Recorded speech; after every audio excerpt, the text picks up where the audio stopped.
xafladii furitaanka koobka adduunka ee Qatar ayaa loo arkaa mid ka mid ah kuwii ugu fiicnaa in muddo soo maray adduunka.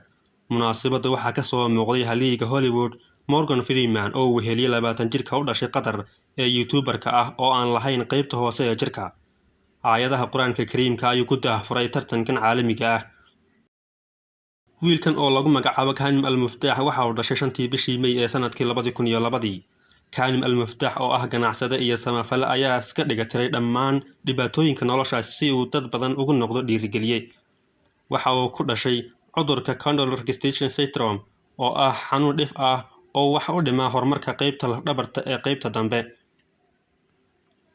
Qaar badan ayaa soo jeediyay hooyadiis inay iska soo xaaqdo oo iska soo tuurto Muftaax intii uu caloosha hooyadii ku jiray, laakiin go'aanadaasi way iska indhatirtay iyadoo ay dhakhaatiirtuna sheegeen inay jirto muddo 15 sano ah inuu fursad ku sii noolaan karo.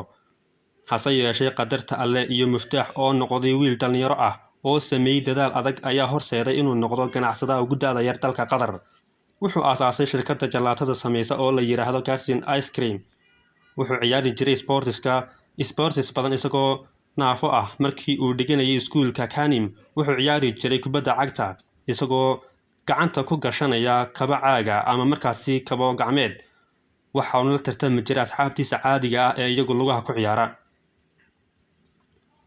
waxyaabaha kale ee cajiibka ah ee uu sameeyay Kanim waxaa ka mid ah inuu fuulay Jebel Shemesh oo ah buurta ugu sarreysa gobolka Khaliijka oo dhan. Markii uu yaraa wuxuu sameeyay rabitaankiisa ah in uu jecel yahay inuu barto jaamacadda halkaas oo uu ka barto cilmiga siyaasadda isaga oo hadafkiisu yahay inuu noqdo ra'iisul wasaaraha mustaqbalka ee Qatar. Hadda waxa uu bartaa siyaasadda waxaana laga yaabaa inuu noqdo mustaqbalka diblomaasi sare oo ka tirsan dowladda Qatar. Al-Muftaax ayaa sanadkan loo doortay mid ka mid ah safiirada rasmiga ah ee ciyaarta FIFA World Cup ee dalkaasi Qatar ka dhacaysa.